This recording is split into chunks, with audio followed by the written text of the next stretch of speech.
Hello everyone, welcome to Stamford Bridge. And that's it for today. I will see you later. No, not quite. I am going to be quite quick, I think, because we are going to get chucked out of here quite quickly. Stamford Bridge is a wonderful place to come and play football. It would have been nice to have seen a football match. Yeah, Norwich have been done here 7-0. They have been done as well, thrashed in all senses of the word by a team that was superior to them in every department. More than the value of the squad, more than their pedigree, just in terms of heart, desire, intelligence, speed. It was just an embarrassment of a football match, really, from probably a few minutes in, where Norwich looked completely. Well, there was a bit of to and fro, and I think as soon as Chelsea realised, oh, hang on, there's a bit of space here. That was it. And I think it was 3-0 at half-time, but that felt like it was because Chelsea kind of were able to take their foot off the pedal at times. They were literally scoring at will. I can't really remember all the goals, but I know that Mason Mount scored a hat-trick. It's a penalty, a retaken penalty in the second half because Tim Krul came off his line, so no complaints there. We had Ben Gibson sending off when I think the score was 6 for a second yellow card. He'll now miss the game at home to whatever it is next Saturday. Is it Southampton next? Literally not sure. I think it is. Oh no, it's Leeds, isn't it? It's Leeds. Leeds at Carrow Road next. So Ben Gibson will miss that game. No arguments there. Silly tackle. And, I think he knew that the moment he did it, just like Matthias Norman knew that he'd handled the ball. It was just a question of VAR giving the penalty, which it obviously did. I mean, that's all the sort of matter of factness, really, of the game. There's nothing more to say. Norwich just wouldn't look. At no point did they look able to keep Chelsea out, who could have scored at will. They looked particularly toothless going forwards, and incapable of doing anything that was going to cause Chelsea much in the way of problems. You can see that's Mason Mount disappearing down there. He's a very good footballer.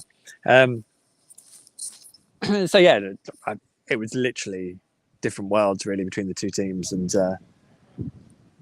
I don't know if there's many defeats where you'd get from 7-0 upwards that wouldn't be embarrassing at this level. And Norwich have been on the receiving end at Manchester City a few years ago as well, though I don't think I was at that game, so it's the first time I've seen Norwich given a hiding like this.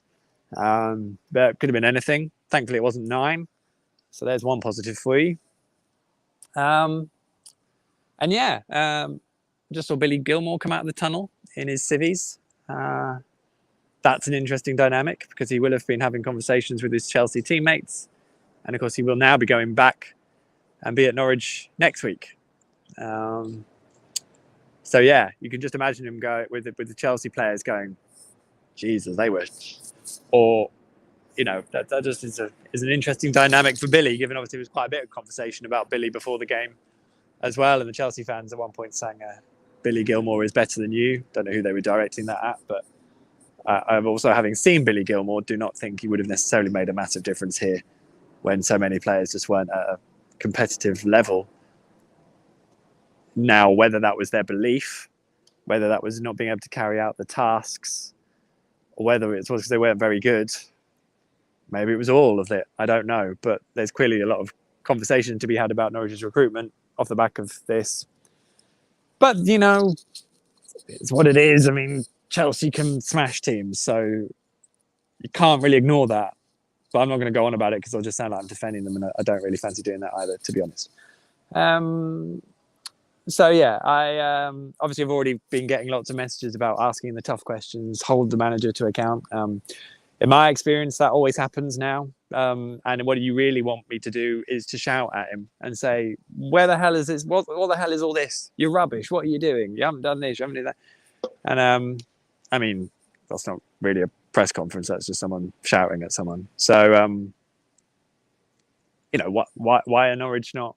Why have they abandoned all of the way they played football before? It's because they were getting beaten all the time. So they've tried to solidify it.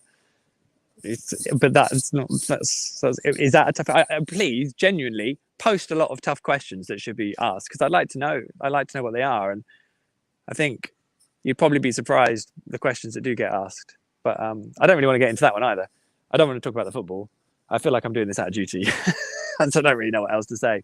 Norwich were rubbish. They got smashed by a very good team, who could have beaten them by more. Norwich have to show some resilience from here, and they have to rock up with a performance against Leeds, because there are lots of teams who've been smashed and then have to react to it at Premier League level. Norwich talk a lot about resilience, which is great, but it's I think all I wanted to see from today was a performance that gave encouragement off the back of two better performances. Better, not brilliant. I think they're getting painted a little bit better than they were retrospectively. Better performances, but ones where they could have lost both games still. They probably, it was even in terms of chances and things. And this team looks well short of Norwich, where Norwich were 2 years ago, and I think that's a big issue for me. But I'll probably be writing about that in the Championship. Just closing up, so I'm going to wrap this up as I go over.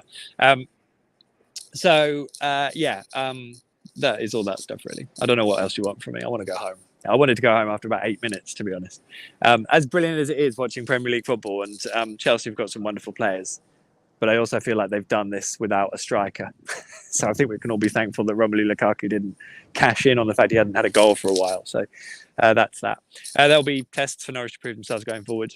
But ultimately you can't make big decisions off a defeat like this at Chelsea, however humiliating it is, I think. But there's questions, aren't there? Big questions, and they've got to answer them now. Obviously, Ben Gibson's tackle was a real shame. Wasn't the starting lineup I would have picked. I felt that Daniel was going to do that.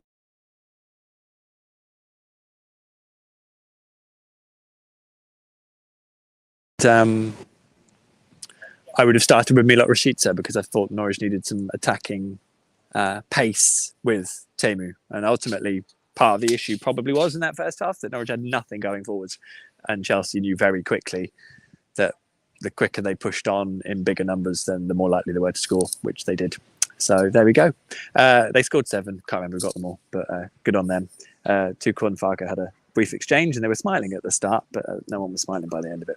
I'm off. Thank you so much for watching. The stewards are saying get a move on, and there's lots of journalists who need to get out. So I will sign off here. Thanks for watching. Leave any comments and questions, because I will read through them all, especially the tough questions.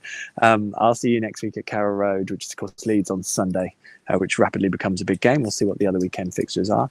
In the meantime, have a lovely week and forget about football, I reckon.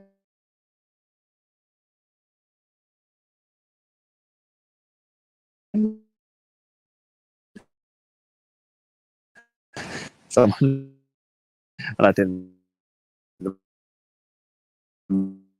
wife has given up.